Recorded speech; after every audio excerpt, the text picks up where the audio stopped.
roster. They have also been playing exceptionally well recently. Still though, Immortals should win this. Let's be absolutely clear on that point. They are the ones who are in a better position right now to take it.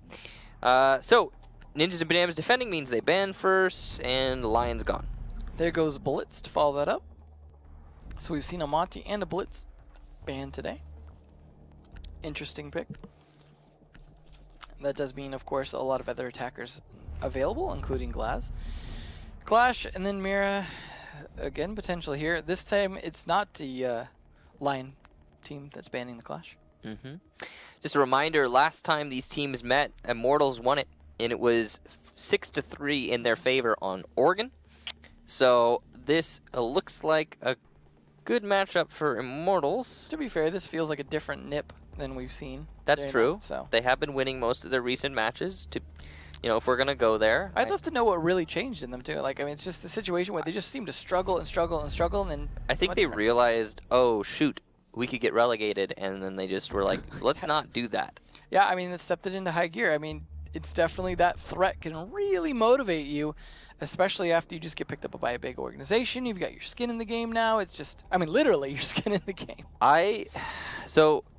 I think there's a real thing with some teams in Siege Pro League where they aren't thinking about it until it's too darn late. I remember talking to some teams, I'm not going to name any names, but I had a conversation with a team once where, you know, they were thinking to themselves, yeah, we'll be fine. We're like top 4.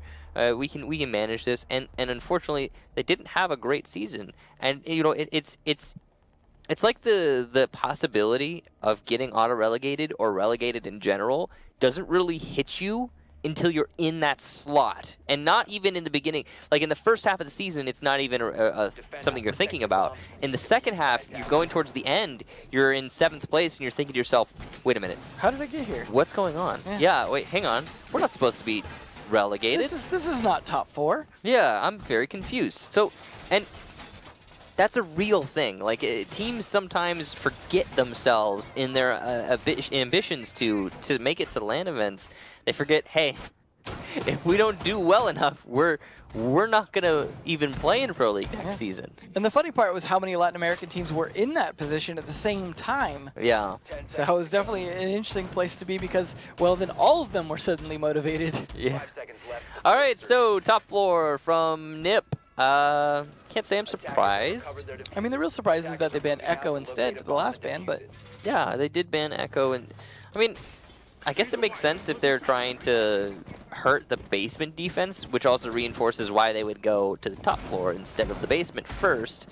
Meister will still be useful downstairs, but Echo is ultimately the best operator to have when defending the bottom floor on defense. Especially if you're expecting... The thing is like, I want to say, especially if you're expecting a default plant, but nobody plants anywhere but default, it seems. I mean, if you're going to attack CCTV on the basement, you're going to plant in the corner, default spot, and if you're not going to plant there, then you're still going to plant in the same kind of general area. So it's... Yeah, Echo is really friggin' useful there. Not enough vault drops. No, not enough vault drops. Interesting to see Cyber bringing the AUG, which at this point I feel like is... I mean, it's probably a comfort choice, but the Commando is definitely kind of edging it out at the moment, I think. We'll get a first kill, though. Works. Yeah, I mean, I guess there's that. Kamikaze refrags onto Yuke very swiftly, so the Thermite gone means that the walls will not be opened. And that's going to put a lot of pressure on Immortals. Definitely an advantageous exchange for Nip, but they will lose another player to Cyber. Psycho with the run out, though, will take down 2, and he's the doc, so he can heal up, but Diogo's going to cut off his rotation and get that kill. Kamikaze onto PX, it's all Diogo, and his position is known to his opponents, so they will attempt to isolate him in that main lobby. It's surprising to see a 1v2 at a minute 20 already, but Diffuser pretty far away. He's got a little bit of walk to go, and unfortunately a Black Mirror looking right at him. Means Wag's in a good position, and this is, I mean, unfortunately for Diogo, kind of a foregone conclusion. That's certainly going to soften him up. This This is just torture at this point. Oh, wow. Wag doing significant damage, but he will eventually lose the Evil Eye. Did about 50 points of damage, though. That's substantial. Ooh. Wag now going to be the one in the advantage moving forward in this engagement. Smoke used to cover the rotation onto Banana for Diogo. He's probably going to see the barrel of the LMG. He will, but didn't reload earlier, so is forced to do so in the middle of that fight. Jaeger playing the long angle from the windows. Sprays coming out from inside of B. You could see that Nip are just waiting for their right moment, but Diogo's not giving it away easily. The foot of Diogo, though, will die to Wag. So Ninjas in Pyjamas take the round finally. Good start to the round. A little bit of a chaotic attempt there from Immortals, trying to push it maybe a bit aggressive and a bit early for a situation where the defenders have the advantage in, for example, having the black mirrors available. Made it, but still, nonetheless, Cyber, despite what I said about the AUG, which, I mean, I still stand by at the same time, though, that's why he's comfort picking. You see how good he is with it. You know, why change it just because of some slight advantages than the other weapon if you're good at it. Open being the second choice here, always a confusing one as the win rate for it. Probably fairly low. I don't have obviously stats in front of me, but my goodness, it is so rarely won. Almost every time we see open area defended, it is unsuccessful. No matter what a team attempts to do here.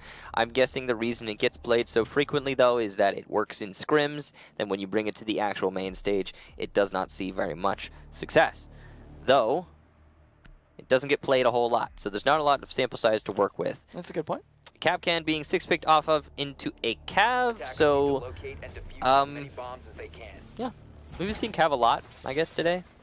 He's not a great operator, but I mean, teams don't seem to care right now. This is probably the map where we've seen it played the most. Yeah, this and Villa makes sense, I guess. You know, both of them very large maps. It takes a long time to weed out a Cav. And when you can silent step and dodge, well, I don't know, the one thing that usually is a counter to that being Jackal, it makes some sense. I mean, obviously, after Eunice's play with it that we saw before with the interrogate and everything, I think everyone's hoping for a similar situation, but those are very rare to come by. Yeah, don't let your memes be dreams, man. Go for the interrogation. Well, he's looking for drones to try and make sure this is harder for them to get in, or make sure he has the opportunity to run out. There we go, catches one. Drone economy is very important and is often ignored by many players. Not so in Pro League. You can take out a drone, then take out a drone, man. Always hunt them down. You use the opportunity to get them. Treat them like kills, because they are very important. And we see a lot of players that if they have nothing better to do, will look for opportunities to do that when they're done setting up and like Psycho. Yeah, exactly. So we'll see. They are going to be bringing the Dokebi as well for the phone calls to go with those footprint trackings, and that is something that Psycho does have to worry about. He's got to try and put his phone on silent anytime that call comes around, so there is something they could do about it that won't be silent, but... Yeah, Immortals has the optimal roam hunting kit right now, which makes sense because they're attacking on Bang. Navi's is going to eat some damage, though, and I believe be downed, if I'm not mistaken. Certainly looks like it. Yeah, finished off by Psycho, and I think that's an interrogation, maybe? I can't tell. Yes, indeed, it is an interrogation.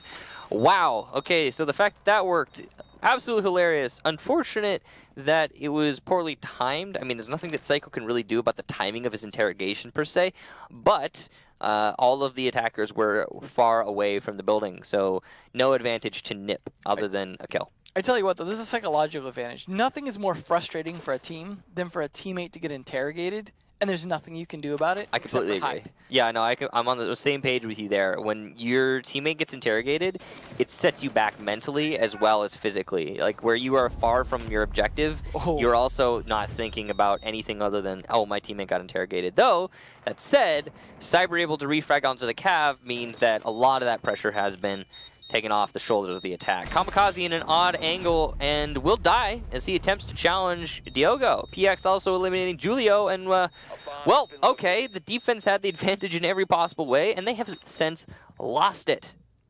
Yeah, how do you go from an interrogate to a 2v4? Yeah, unfortunate, but Immortals will force Nip into that corner, and even further now, as Wag gets taken down, PZD is the last defender. Well, he's got a lot to deal with here. This phone ringing. He knows there's someone in here. That's probably going to be, you know, the easiest pick he's going to get so far. Now they know where he's at. PX is a little bit low on health, but they are starting to approach and, of course, plant the bomb, which is, well, that is something PZD cannot stop at this point. Now that he's going to push, it's going to be fairly predictable as he runs through metal detector with his phone blaring. Yeah, and he does do Claymore. That'll do it too. Cool. So, Immortals take their first round on an open area attack. And it was a really weird one. It started off with an interrogation from Ninjas in Pyjamas, and then they all died. I don't want to blame the bomb site because most everyone died off site. Yeah, see, that's the thing. I think it was just maybe the NIP players getting a little too aggressive, trying to use that interrogation to get some more kills. There were no kills available because Immortals were all very far from the building. And then when Immortals started clearing back in, they absolutely shredded NIP, and that's all there is to say about it.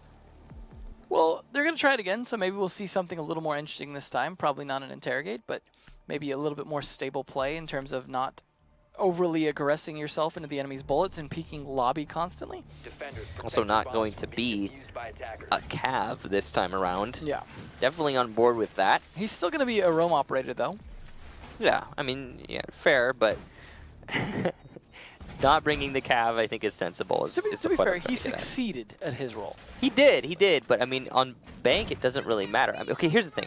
It's a great map for Cav because there's a lot of open area, but the fact is that after he interrogated the Buck, it didn't help his team at all because there are so many ways for the attackers to get away from you. And to be fair, Cav is most effective towards the end of the round when you come back for potential retake and stop it with a flank. Yeah, if the attackers are fully committed to being in the building, then interrogation ends the round. Yeah. But wasn't the case there. It was just too early. Well, either way, we'll see how it goes down this round. Not going to be an interrogate, but still definitely some roam play going to be happening. Some cameras up, both from the Evil Eyes and the Black Eyes. So a lot of eyes to watch out for the Immortals players who are going to be bringing their phone calls and Jackal tracking it again. So there's a lot of intelligence and counterintelligence going on here, the kind of back and forth that comes out from that. On a very large map could mean a lot of individual kills, whether you isolated an attacker or isolated a defender. Navi is once again coming up from the basement very quick into the building. Last time, this resulted in an interrogation. This time, though, no Cav in play, and he has been a little bit more thorough on his clear. Because of that, he is allowed the position top of server stairs. He can do a lot of work with this one. Psycho inside a red hall, though, could potentially flank if he's aware of his opponents pushing in through server. There are two people at the top now. I'll start droning out Kamikaze inside of Archives. It's good information to have. They know that they're going to enter into a crossfire as soon as they push out. But Navi manages to narrowly avoid that crossfire and make his way into the corner by open area. That is curious that he was allowed to do that. Yeah. I mean, maybe some of that's due to the fact that Psycho's low on health and was, I was going to say too low to really consider a reset, but they went with it anyways. The push in from Navi's will be thwarted by Kamikaze. Excellent headshot there from the Valkyrie. Yuke pushing his way to the main lobby to help out Diogo, and Cyber will be also downed, but finished off eventually by Wog. Legion traps over by the Czech desk will be targeting Yuke, and after he pulls it out of his foot, he's going to start his push, but his position is now known, and he will eat some damage and finally be finished off by the Legion himself, PZD. Diogo and PX now the final two attackers, and they're coming from very different locations. Not even close to the bomb site right now. PX laying some flashbang in, but he will be flanked by Wog, and it's all up to Diogo. Cyber's Claymore for the second round in a row will get a kill, this time onto Psycho, though also this, it doesn't look like it's going to change the outcome of this round. Yeah, this is a familiar situation here we're seeing for Diogo, and a familiar ending. So Wag gets yet another kill. Definitely a much better open area defense that time. I mean, both teams trying to play it more effectively, but just the roam hunting not really working out at all that time. Much better play by NIP in terms of better control of the areas they were playing in and not really overexposing themselves into, cheeky lobby peaks and things like that. So they can now go back to CEO, which they had also succeeded on. So that puts them in a good position. Interesting that they don't want to play lockers despite having Mira, but like you said, losing Echo. So the Echo ban was a targeted ban, in my opinion, specifically for the basement. Yeah. For when they want to go on to attack of the basement.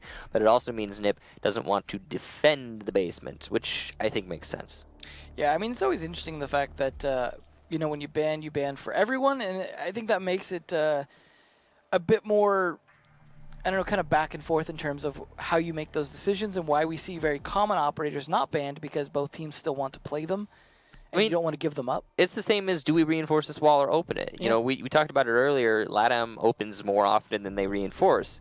And that's in contrast to other regions like Europe and North America. But, you know, it's reflected in the ban phase. It's the same thing, really. It's like, what do you not want to deal with? What do you want to deal with? What can you account for? What can you not account for? I mean, it's all up to you as a team to decide what you want to deal with. It's really that simple. Well, Glaz not being banned means they do have to deal with that coming out from Yuke, who 6 picked over to that, which is, I'd say, a very good operator for a lot of places on this map, especially with the big wide open areas actually work to Glaz's advantage if he's playing the right angles on them. But of course, it also means, well, those could, in theory, work for a lot of other operators. So not Glaz's, you know, special domain per se, but he is very effective on a basement push, which we will not see. So we may see him playing some other long angles, trying to keep people off rotations, for example, while other people pressure the site. We saw Cyber doing a lot of hanging out on the window and trying to pressure the site from there. In this case, though, he's playing a different operator, so we may see him doing it a little bit differently as he's now going to be on Twitch, which will be useful now that Julio is, you know, bringing a mirror. It's a situation where Twitch becomes a lot more useful outside of just the F2. Yeah. So the setup here from the defense, solid so far. Immortals trying to probe from square skylight and from the north windows. Last time we saw this, Nip went for a run out and were able to eliminate the repelling attackers. This time you can see that Immortals is wary of this. They are waiting for the run out. They are predicting it and they are holding it. So not likely going to be an option for Nip this time around. Yeah, definitely something. I mean, it's something you can pull off if you know where their setup is well. And I imagine there's a black eye outside. They can strategize around that, so it's still possible. But yeah, definitely both teams trying to make it more difficult. PZD, however, fortunately due to the angle, Navi's wins that, and he's going to go down. So that's going to start to soften this up. But Psycho kind of takes his place. That's abysmal timing there for the castle to come off of the angle. Psycho going to get back on that very same angle. Potentially could work against him, depending on what the drones see. Navi is able to get his drone inside and will detect Psycho and call that out to his team. Slow going, though, so far for both teams. Wag, last time, in the previous round that is, he was able to do so much damage as the Maestro. He's looking to do the same here yet again, playing a lot of these angles. Yeah, I mean, definitely been effective on it. Psycho playing a little bit different role than he had been before in terms of it being a little less roam intensive, but he's still playing off of his cameras to an extent. Again, trying to peek this lobby here could work against him, but Wag, you know, make sure it doesn't have to actually earn that. Diogo not going to have to try and clutch it out this time as he is down off the board. First attacker down, though. 51 seconds left, and the attacker's yet to really get in and do anything. It means they're going to be probably pressured to swing in through the windows at the last second. Yeah, it doesn't really actually seem like, you're right, it doesn't seem like Immortals has actually done a thing. Wag will take out PX now, so continuing to play these long angles, looking for kills, and using that ACOG to great advantage. The attack is struggling quite substantially. They opened up the wall in from square skylight, but with 20 seconds, I don't think that's going to matter. 2 smokes still for the Glaz, but a C4 from Psycho is all that will be necessary to deny this push outright. Ooh, bad timing for Psycho, but he still wins the fight against Navi's. Impressive gunplay there as he pushes up the stairs. What? Oh no, so many missed shots from Yuke. Cyber will take out Wag as he pushes in the site, but he doesn't have time to kill 3 players, and the defense will win thanks to the clock. That is unfortunate that just the roam plays by Nip, when they work, they certainly work, and Wag's been a big part of that. Cyber's been probably the only one on Immortals that is really seeming to show up heavily in this match. I mean, he did die fairly early, not that last round, but the round before it, and still managed to get a kill from his Claymore even. He's been the only force that seems to be putting a lot of pressure on Nip, and it seems like if he's not able to do that, not a lot happening. The final bomb site to defend, though, for NIP is going to be Teller's Archive, something they had not played earlier, as they have now won CEO twice, Open once, and, well, no reason to go back to Open, so they're going to go to their third one. I mean, no reason, but they can't, rather. So we'll see if Immortals can start to bring this back a little bit, but as we said earlier, they don't have to go to LAN, but it certainly doesn't hurt to end looking good. Yeah, I mean, why not? Ninjas and Pyjamas. So, again, not going to the basement. Obviously, that makes sense. Then they really dislike the basement for whatever reason, and they've decided that they're going to ban against it to make it worse for Immortals once the Immortals eventually goes there by getting rid of the Echo. Yeah, Cyber really showing up for his team right now. Look at that. My goodness. And that's the only reason that Immortals even has a round right now. I guess the community vote is so far right. He's still got the least deaths as well. Yeah, interesting that, huh? But, I mean, the match isn't over. This is Meg, typically defensive-sided, and, I mean, it could swing back, who knows, once the halves change. I mean, more often than not, maps that can be defensive-sided generally are if Mira is unbanned. Yeah, and she is unbanned, so she's been a huge driving force for the defense so far. Ninjas and Pyjamas playing around them quite a lot, though. I think a big part of why they're seeing success is because they're just so aggressive. Absolutely, and a lot of that's just down to Psycho and Wag. Psycho's been having a really good match thus far. Navis will take down PZD and bye-bye the Legion. So that's a really good start for Immortals. Yeah, that, ooh, nice camera there as well. Not going to be expecting that one normally right onto the umbrella. Uh-oh, Kamikaze's going for the kill based on the information gathered by that camera. Might be too little too late. He really should be asking his teammates to call this for him, but he goes for it himself and loses the fight. Yogo from above will cover that rotation. That's unfortunate for Kamikaze. Really bad start for NIP. Excellent start for Immortals. 5 versus 3 now, and plenty of time for the attack. Well, either way, if they come off this with a 3-2, it's still an advantage over to NIP, so they're not in a terrible spot to kind of play this their continued aggressive way. That lobby doorway seeming to be a death trap many times now for Immortals. Maybe not the best entry point anymore.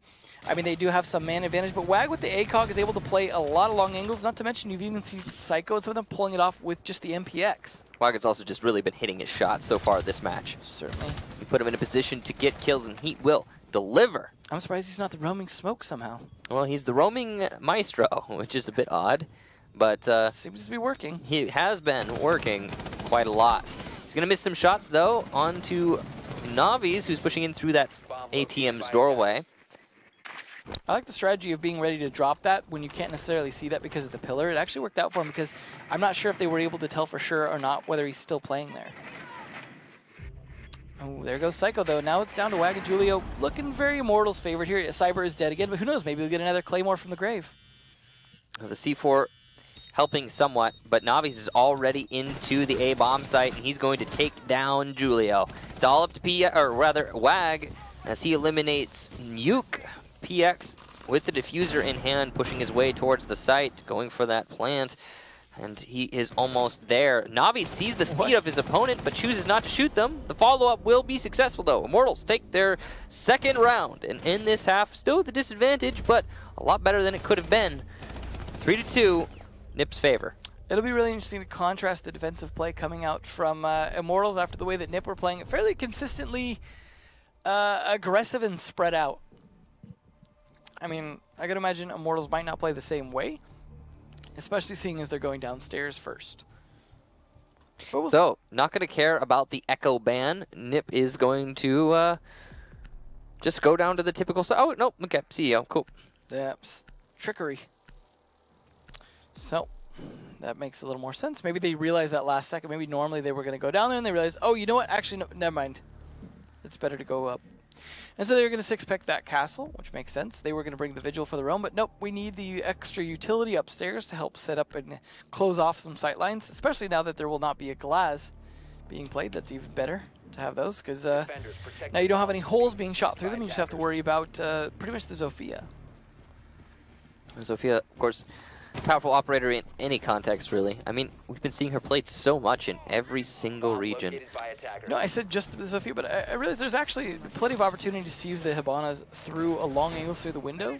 to be Yeah, able to open technically those you up. could do I've that. seen some teams do that. It's just, it gives you the ability to have the extra utility if you don't need it for the walls because they've got a double hard breacher. Sometimes the Zophia's utility is more useful than the Hibana's. Yeah, I mean, it's a case where the only things you're going to open up make sense to do with Thermite because there's no hatches you need to open. Yeah. So It really depends, though. It depends on the circumstance. yeah, it certainly does. So, Ninjas and Pyjamas. First attack round onto the top floor, which is where they decided to defend first. I love how the scores were again mirrored, except for one different at the bottom. They've seeming to be consistently holding that. Yeah, throughout the day, it's been a pretty close one. The only match we saw that was one-sided was Pain versus BK. Yeah, surprisingly.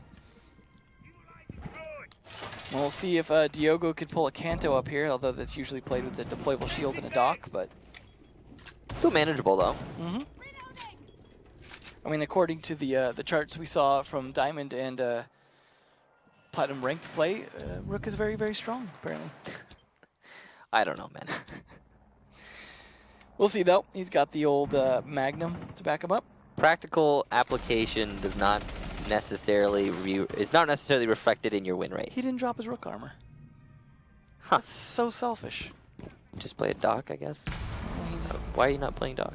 I don't know. I'm so confused. Yeah, definitely, you know, maybe just not so much caring about that. Today's an odd day for LATAM. Have you noticed? It certainly is. I mean, Liquid could have qualified for LAN. T1 couldn't because of the tiebreaker. Liquid didn't. They drew their match, which means Immortals is going. NiP's not getting relegated because neither Pain nor BD won their match, so that's not even something they have to think about. I mean, this has been an odd day. This match ultimately has no consequences for either team, win or lose. So, yeah, that's what we're looking at today. Well, we'll see how the rest of it goes, though, as it's been somewhat back and forth. Not as back and forth as we expected, but windows starting to get opened. They definitely found a use for those X-Kairos besides opening castle barricades, but Kamikaze finding good use for his bullets right in Navi's face. Means the Maestro on this side is not going to be living nearly as long as WAG had been. So, Rook armor in hand. Diogo start pushing his way up the main stairs, looking for some fights. He doesn't have the advantage of his armor for some reason. He's decided not to use it. Yeah, I don't think holding onto the bag gives you 5 extra armor to wear. Could you imagine? He's looking for a fight, though, and he's not going to get any. Nobody's challenging him in the main hallway, and the wall being opened up, the mirror windows being somewhat disabled, or at least halfway disabled. This is seemingly a good take so far for NiP. Cyber's going to eat some damage. He attempts to peek onto the open wall. Diogo smoked off in the main hall. He has a little line of sight, though. This could actually net him a pretty easy kill. But no, it doesn't look like anybody from the attack is going to cross that angle right this second. PZD takes down Yuke, Psycho, nade onto Cyber. Mirror window still intact, but not working much to the advantage of the defense in this moment. The C4 will miss. PZD finally finishes off. Wow, what a shot from PX, but it's not going to be enough. Psycho will finish him off, and Ninja Pyjamas take the round quite decisively. Well, that puts them in a nice lead 4-2. Definitely a good series of plays from them. It definitely did not go very well from the attack. I'm sorry, from the defense of Immortals. Just seeming like NiP were able to catch a lot of the defenders at the right place at the right time, or the wrong place at the wrong time, in situations where, especially the smoke was able to give them the opportunity to kind of cross in to that conference area, and it just seemed to work out in terms of nothing really coming back from Immortals, especially losing those black mirrors due to the X-Kairos. Left them to positions where they kind of had to fall off the angles and advantages that they had. So okay, here we go. Ninjas and Pyjamas. Ooh, that's bad. I think they were expecting a rotation of bomb sites, but they will bring the Capital in lieu of the Montaigne. I guess both of them technically great operators for attacking the basement. All right, I spoke too soon. It's not a bad thing that they don't have a Montaigne, but the Montaigne would have aided them quite a lot here. Either way, Immortals, despite now Echo being in play, will go downstairs. It seems like it's their main bomb site. They were a little dissuaded earlier, but after that failure on the top floor, I'm sure that they know they need to either win the basement or lose the match. Here's the funny part, though. They go down to the basement. They bring a pulse, but guess what they don't bring? Smoke. You're right.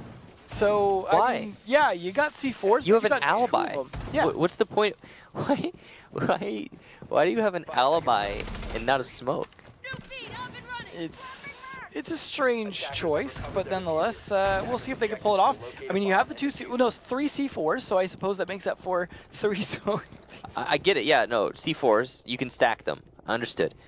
But why, though? I mean, this is the region that would go smokeless on Oregon. Okay. Just play C4s. I mean, that's going a ways back, but... So they're doing the shotgun on the server stair thing. So that is a strategy we see a lot. I don't think I've ever seen it from an alibi before with the ACS-12, or the AA-12 as it's commonly known. I mean, maybe Slash, the one time he did something like this. I don't remember what gun he was using, but he had the alibi stacked up in a similar fashion, was trying to play it like this. I believe it was Slash Hug.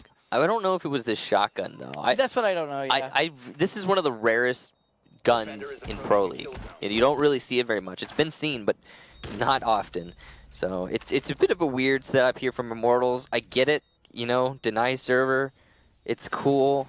This is also tying in to, you know, dealing with the lack of an echo. If you can play further off-site, you don't necessarily need him as much. It's a mentality. It's hard to pull off, but you can. All that said, though, drop-downs are going to get opened, the pressure will be applied elsewhere, and I feel like this position will be rendered null. Yeah, I mean, with double hard breacher, assuming you don't get killed doing it, you should expect quite a few hatches open as well as walls, potentially. But the walls part definitely depends on... Oh! What a shot from Navi's! The perfect time to switch his weapon. Whack goes down. Oh, that was absolutely nasty. Well, right when I talk about the thermite, there he goes. So, good thing you brought 2 hard breachers. Hopefully you didn't use all of them that you might have needed for some walls. The nice shot coming out. A great. You're talking about bringing the shotgun, and then he goes and uses the pistol. Yeah. And you talk about one of the hard breachers hopefully not dying, and oh, he's gone. Yep. Just like that. That's right. That's Caster's Curse, as they call it. I'm not sure if that drone saw him, but I'm pretty sure they know he's there at this point. Yeah, it looks like the ADSs have been expended. Navi's going to be sitting on his position. Nade coming out, though, and he will be killed from that grenade. Probably the most efficient nade in recent history. Psycho eliminating quite a lot of utility with 1. And PX will refrag it, though, onto PZD. Kamikaze onto PX. Back and forth here. Advantage, though, uncertain, as the attack still has plenty of pressure from the drop-downs. They have their push into server solidified, but there's so little time left. Still Nitro Cell in hand for the defense. Cyber on a very long angle trying to hold that doorway into server. 2 C4s still for Immortals. Yeah, plenty to stop this here with 15 seconds left. The Capitao is going to try and deny that. Yeah, here come the firebolts and the smoke bolts alike. It looks like they're poorly placed, though. The C4 is still going to be useful, and it will get 1 kill. The second also possibly going to land. Psycho takes out Cyber inside a red hallway, but it doesn't matter. Again, time is the one to determine the outcome of the round, though this time in Immortals' favor. So, we end it 3-4. Thanks, Wag. I suppose that's for the nice shot. Yeah, it was a nice shot. Yeah. Well, so the one bomb site that was not wanting to be done by Ninja's Pyjamas does get won by Immortals. Mm-hmm. Fancy that. Fancy indeed. And that is the only one they've won so far, of course, as they lost CEO. So they're going to try Tellers rather than go back to CEO. See how that fares for them. They're not going to go as aggressively into open areas we saw from Nip. Julio going to sneak off instead of sneaking to the Capitao, going to sneak off for this time, and Cyber going to bring out that Vigil, as he was going to play it last time, but then just decided to switch bomb sites. So Julio instead going to bring out the drones, see if he can open up PX's windows potentially. You never know. Or maybe even, who knows, you could potentially take out some Evil Eyes or some Black Eyes as well. Just not as common to try and do so. So, Teller's defense, first time we've seen them go here, and by them, I of course mean Immortals. We have seen it from Ninja Pyjamas, and it was unsuccessful, if I'm not mistaken. Yeah, I believe so. So, not exactly ideal for Nip, but will it be ideal for Immortals is the question. It's a difficult bomb site to hold. There are some things like, for example, the vertical pressure that can really hurt your hold here. In certain circumstances against certain teams, you can ignore it, but not really the case in this match. Especially when they have a Buck. Yeah, there's a Buck being played. That's another thing. Buck has been played so much more regularly that vertical pressure is almost, it's an expectation at this point. No matter what, even if you're on a site that the vertical pressure potential is low, you should expect it I think because it's a good thing for the game. it is a good thing for the game, certainly. And it is, in my opinion, because Buck is so much more viable after the sight misalignment fix. A lot of the misconception, his recoil didn't get better. His recoil is very much, well, it's not the same, it's similar, it's still high. The difference is that his sight doesn't go all over the place The when bullets you're shooting. actually land where you expect them to. Exactly, you can control it. It's controllable. That's the difference. It presents itself as less recoil. Anyway, Cyber eating a lot of damage on the top floor, and he's going all over the place, rotating every which way, and he will die as he attempts to turn left 3 times. PCD will finish him off, and Immortals not having a good start to this round so far. Early control of the top floor for a nip, and that's really what they want when attacking this site. Yeah, as you were just talking about that vertical pressure, giving that up and just depending on one player upstairs to be able to hold that. I mean, yeah, I get you lose less resources in losing it, but you certainly lose it much, much easier, especially when that kind of pressure is applied on Cyber, who again is one of the better players frag-wise at the moment for Immortals, so losing him early means you're losing one of your more impact fraggers. So not a great place to be. They're going to try and stop it with C4, but really they're just opening up more holes so Buck doesn't have to. And Window's going to pop open following that. Yep. Navi's looking through these holes that have just been made, and he's looking to try and stop the Buck in any way possible. You know, it's really what you got to do since you've lost control of the top floor. Yuke, though, might be able to push up. He's been spotted out by Kamikaze, so his push will be denied early. Navi's will take out Psycho, so those peaks actually bearing fruit. Good job to Navi's, able to stem the tide somewhat. Unfortunately, that does mean PX is a bit low as well as Navi's, but a nice kill back onto Kamikaze. Still going to weaken that attack from above, but advantage over to Julio there as he finally finds PX and finishes him off. Diogo low on health as well. Navi's starting to peek towards the other teller door. He's aware that there's an attacker by that position. That's Wag, who's going to drone himself into the building. He's looking for any potential targets that he could find. PZD, coming from the main stairs, knows that, well, Navi's is hunting and will be trying to go in the opposite direction. He sees the head of Navi's, but cannot land the shot. Nice. 1 for Navi's, but no second. Wag will shut him down, and a second for Wag. The Thermite entering into the A-bomb site. Yu comes back from the roam and will not be able to see any kills as Wag shuts him down. Fragmite showing up in this round. Ninjas and Pyjamas take it, and that's match point for Nip. Nicely played, considering he had very low health as well. It wouldn't have taken very many bullets to take him down, but he was just juking fast enough that the reinforcements were collecting most of the bullets for him. So nicely done on his part. And this is, of course, match point. So Nip could go home with the win here against the team that gets to go to LAN, but still going to feel good to at least get that and not be relegated. Yeah, that's comfort, I guess, if nothing else. Also, yeah, it's just saying, hey, we can win this match. You know, despite the fact that we can say pretty soundly that Immortals is not going to be using any real strategy in this matchup. That you know, if on a skill-to-skill match, you can still manage to pull it off. We'll see what Julio sneaks on over to here, as he's going to bring out that Monty. Interesting. So instead of 6 picking from it, he's going to sneak right to it for a second CEO attempt here. As they could do tellers again, but they cannot do lockers, so it makes sense they would go to CEO, as tellers didn't work out so well for them because they could not hold a very stable defense upstairs. Hey, look, they made a good effort. The armor's going to be placed this time. Wow, it's like Diogo's paying attention. Wow. Okay. Well, I mean, yeah, it was weird that we didn't see the armor down. I gotta say, that was really strange. I mean, if you're gonna play ACOG and you really want to use the MP5 and you don't want to place armor, well, I tell you what you can do. You can play a Doc. Yeah. It's a great option. I mean, to be fair, you can place late armor, and sometimes you can actually use that. You can put it on later, but... There's also the shield. I mean, clearly Diogo wants to put a shield in the hallway. I get that. True. It's fair enough. But that's, you know, that's what we see with the Kanto plays having the shield and being Doc. Yeah. So, it's overall, it's just a weird... It's a weird setup. Yeah, do what you want to do, I guess. And I think maybe they were just cut off early the last time they attempted the site. I guess, yeah, if you're a top 2 team, do whatever you want. Yeah, like we talked about earlier, I'm sure they don't really... Yeah, they're not pulling out all the strats right now to get this win. It's nice to see both the FaZe and the Immortal skids in here, though. Yeah. You just saw the phase one earlier, and I'm sure that the Immortals one is being run on PX's gun. Yeah, of course, you got to represent, man. Yeah.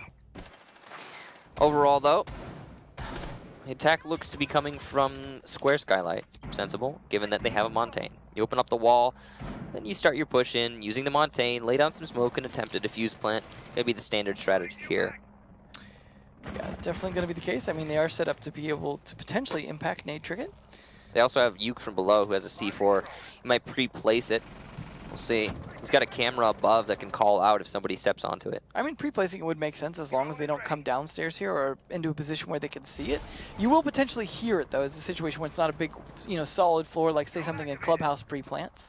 I don't think that NIP has gotten into the building yet. I haven't seen them entry anywhere. They're being very slow this round. Well, nonetheless, they still managed to push Yuke back a little bit thanks to the drone, but now the clonk, clonk, clonk. Yeah, Julio pushing his way in. Psycho's going to take out Navi's from a skylight above the main stairs. That is not good. The rotation cut off there for that defender. C4 from PX to try and deny the push in. And the mirror window will be maintained as well as the wall. The impact tricking will, oh no, not be successful. Look at that, the crouch level plant from WAG will actually bear fruit, and we see the wall get opened up. Excellent job there for Ninjas in Pyjamas, managing to deal with that wall. They still have the mirror window to contest with, but the other one into the hallway has been opened. So not exactly an ideal setup in the meeting hall right now for Immortals. Definitely going to be Monty able to walk on in now, and of course, he potentially will have to smoke for himself as no one else is carrying smokes if they go to the plant, but Psycho with a nice grenade kill. Well, that's 2 for Psycho so far in this round. You can see the C4 from below is not an option as Yuke has already expended his. The question is, what is he doing down here? He's trying to deny the push using the holes that were made in the floor, but as he attempts to go up the stairs, he will... Oh, what a shot from Yuke! Diogo and Cyber also rally, and it's a 2 versus 2 suddenly. Julio being a shield and Kamikaze on low HP, the attack doesn't have a whole lot of teeth to work with here. Yuke is low, so he will die easily, but so little time means that this could still be a defensive win. The diffuser going down, Mark's coming out on that, but through the wall, those shots will not land. Yuke with a team kill into Diogo. Oh no, not like this. The diffuser planted, Montaigne still in play, and it is essentially impossible for Yuke to pull this off. Whether or not Julio knows his opponent is on low HP, the shield will be all that is necessary for Julio to win this. It would have to take some incredible mistake from the Montaigne in order for him to throw this round. The melees from Yuke are not going to give him enough angle onto the Montaigne's side to get this kill. The MPX compounding the issue by being one of the worst guns to take body shots. GG's come out in the chat. Julio clutches it out. And Ninjas in Pyjamas take it 6-3. Yep. It was, I mean, I got to imagine for Immortals a bit anticlimactic of an ending in the way that they had to play that. But, I mean, there's a lot of times Monty is not the last player you want left alive. But once the diffuser's down, it certainly becomes a different game. Yeah, once the diffuser's planted in a 1 versus 1. In a 1 versus 2, it can be tricky. Yeah. But in a 1 versus 1, yeah, it's unlosable. I mean, if you lose that, if Julio had thrown that round, then it certainly would have been pretty hilarious. Yeah, it's 100% on the Monty to lose that at that point. I mean, still, he tried, didn't give up just yet, but I like that he still went for the end kill at the end. Might as well, just for the glory. That is a nice nip win against Immortals, so good play on them. I can't imagine that was, like we said, top-notch strategy, but I do feel like they were definitely trying to play it. They were, the aggression alone, they looked like they were trying to at least win as many rounds as they possibly could. Yeah, certainly. Outcome of that match, though, will not change anything in terms of who's going to land, who's going to relegations. That's all said and done. So that's the end of Latin American Pro League. Just like that. Just like that. I mean, obviously, there's still relegations to go and stuff like that, but as far as the Pro League season ends, this is the end of it. So yeah. Pretty crazy to see the conclusion. It felt like it lasted a lot less time than it actually was. It certainly did, and of course the break in the middle definitely made it interesting as well because we had such a break at a major and things like that. So make sure to vote for your MVPs, whoever you enjoyed watching the most that round or that match. Yeah, and there were some I mean, most of it was just honestly teamwork from both teams. So there were some standout situations there from certain players, but honestly, it just seemed like NIP was playing as a cohesive unit. We also saw some bad play from players such as Yuke, allowing for the eventual win for NIP. Now, as you can see, FaZe Clan and Immortals will be going to Rio. FaZe in first place, Immortals in second. Pain will be the 7th place relegated team, which means they will have to contend with the 2nd place team out of Latin America Challenger League, and Black Dragons will be relegated automatically to Challenger League. They do not get to play in Pro League any longer. They can fight their way back next season, but it's going to take a whole 6 months to pull that off. Luckily, there are other things that happen in Latin America. I'm not sure how the qualifications work for BR6, though. There's a chance that maybe they don't get to be part of that, or I'm not 100% sure. But there is, there is other things going on they could participate in. So LATAM as a region has its own substantial local competition. So while they aren't going to be playing in Pro League, technically speaking, I suppose they could still maintain themselves as a team. Rally, fight back for the next season. But that's it for them in this season, and possibly it for Pain, depending on what happens in that relegation match. But that's it for us as well today, and Latin America as a region for Pro League. So we'll see you guys for Europe very shortly, and after that, relegations before we get to go to Rio. I've been Michael, this has been Devin, and we'll catch you guys later.